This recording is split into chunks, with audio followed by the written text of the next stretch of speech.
Exception समाज में दिया जा रहा था, मुझे उसकी पीड़ा थी। लोकतंत्र में पक्ष और विपक्ष, संवाद, सहमति और असहमति कॉन्स्टिट्यूशन का भी पार्ट है और लोकतंत्र का भी पार्ट है। मेरे से इन वर्षों में किसी ने पूछा कि विपक्ष शोर मचाता है, तो मैंने कहा ये विपक्ष का अधिकार है। विपक्ष सरकार की तारीफ करने के लिए नहीं, अपने विषय को लेकर सरकार को चेताने के लिए आता है। और सरकार की यह जिम्मेवारी है कि जनता के बीच में जो किए हुए कामों को सदन में रखे, जन कल्याणकारी योजनाओं को लाए। इस प्रकार के क्षण भी आते हैं जहां पर थोड़े बहुत असहज स्थिति होती है, लेकिन फिर भी उसको सही तरीके से ठीक करना ये लोकतंत्र में चलता रहा है और 4.5 वर्षों तक हुआ है। ऐसा नहीं है कि कल से पहले इन 4.5 वर्षों में माननीय प्रतिपक्ष के सदस्य वेल में नहीं आए, उनका अधिकार है आना, लेकिन समय और परिस्थितियों को देखकर अपनी बात कहकर वो वापस गए। मैं इस बात को कहना चाहता हूं आज कि डॉक्टर अंबेडकर ने संविधान में ये कहा था कि वक्त ये बताएगा कि समस्या संविधान में नहीं वरन व्यक्तियों में होगी जो इसका अनुसरण करेंगे। पिछले लगभग 4.5 वर्षों में मेरा यह प्रयास रहा है कि विधायिका की गरिमा एवं उसका संवैधानिक महत्ता को संरक्षित किया जाए।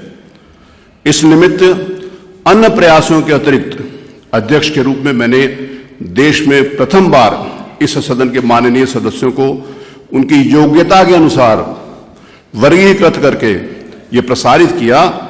इस सम्मानीय सदस्य सदन के उच्च स्तरीय योग्यता धारित करने वाले विद्वत जन सदस्य हैं और ये कि विधायिका किसी से कम नहीं है।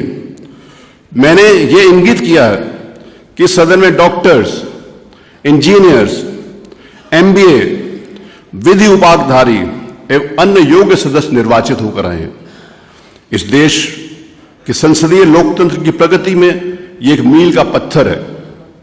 विपक्ष के रहते हुए भी मुझे ये याद है कि मैंने तत्कालीन नेता प्रतिपक्ष श्री स्वामी प्रसाद मौर्य द्वारा तत्कालीन मुख्यमंत्री श्री अखिलेश यादव जी के संबंध में आपत्तिजनक टिप्पणी की थी, जिसका मैंने विरोध किया था। ये कार्रवाई में है। मेरे विचार से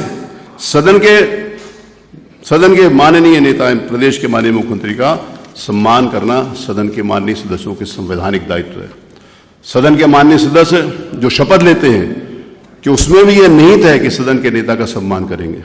यदि सदन के नेता का सम्मान पार्टी से ऊपर उठकर हम स्वयं नहीं करेंगे तो यह संस्था तो निष्प्रभावी हो ही जाएगी। हम सब सदस्यों का भी कोई मान सम्मान रहेगा, इसका मुझे शक है। वाद विवाद, सहमति एवं असहमति लोकतंत्र का अंग है, परंतु भाषा की मर्यादा रहनी चाहिए।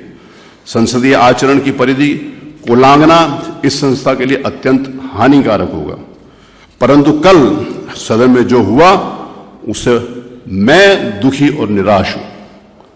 मुझे पहली बार यह महसूस हुआ या तो हमारे प्रयास में कहीं कमी रह गई या फिर डॉक्टर अंबेडकर की बात सही है कि कमी संविधान में नहीं बल्कि व्यक्तियों में होगी। कल एक ऐसे सदस्य के आचरण ने मुझे दुखी किया जिसको हम इस सदन का रोल मॉडल कहते थे। कहीं भी कोई भी आता था तो मैं कहता ये रोल मॉडल है विधानसभा के।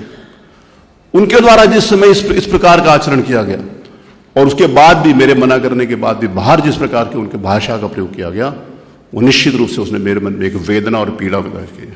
यह निराशाजनक है। यदि सदन का आचरण उच्च स्तरीय योग्यता के पश्चात भी अपेक्षित स्तर का नहीं होगा तो आने वाले समय में कदाचित विधायिका निरर्थक हो जाएगी।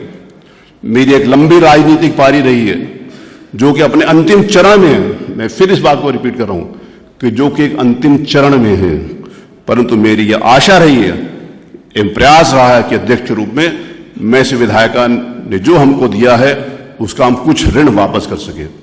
परंतु ऐसा लगता है कि हम अपने प्रयासों में विफल हैं एवं जब तक सदन के माननीय सदस्य इसमें सहयोग नहीं करेंगे तब तक इस संवैधानिक संस्था का उन्नयन संभव प्रतीत नहीं होता। मेरी यह अपील है कि आप सब लोग पार्टी से उठकर इस पर विचार करें, हम आत्मालोचन करें कि आने वाली पीढ़ी के लिए हम क्या विरासत एवं परंपराएं छोड़ें। हमारे स्वतंत्रता संग्राम सेनानियों की विचारधारा एवं उनके सपनों का कितना सार्थक कर रहे हैं। आशा है कि हम इसका सिंहावलोकन करेंगे। अंत में इसके अतिरिक्त मैं ये भी कहना चाहूंगा कि मेरे मना करने के बाद भी कतिपय माननीय सदस्यों ने इस सदन के प्रतिबंधित कार्रवाई को मीडिया और सोशल मीडिया को दिया है, जिसको इसको प्रसारित किया गया है एवं ये आपत्तिजनक है। मैंने मीडिया के सम्मानित बंधुओं से इस बात का रिक्वेस्ट करी थी कि वो नहीं दिखाएंगे।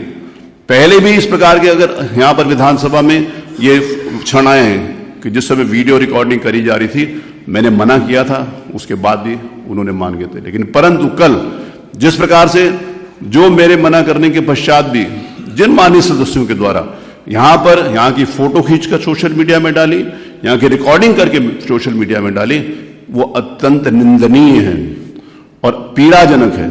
अगर इस प्रकार का आप छवि समाज में देना चाहते हैं कि हम नहीं सुधर सकते, तो सबके लिए इस बात की जिम्मेवारी होती है। कोई भी एक सदस्य अगर इस प्रकार का आचरण करता, मैंने कहा था कि एक समय था कि जिस समय माननीय अखिलेश यादव जी मुख्यमंत्री थे तो 2 सदस्यों ने वहां पर अपनी हाफ ऊपर कपड़े उतार दिए थे। तो मैंने कहा था वो कपड़े 2 लोगों के नहीं, पूरे 403 विधानसभा के सदस्यों के उतरे हैं, मैंने ये बात कही थी।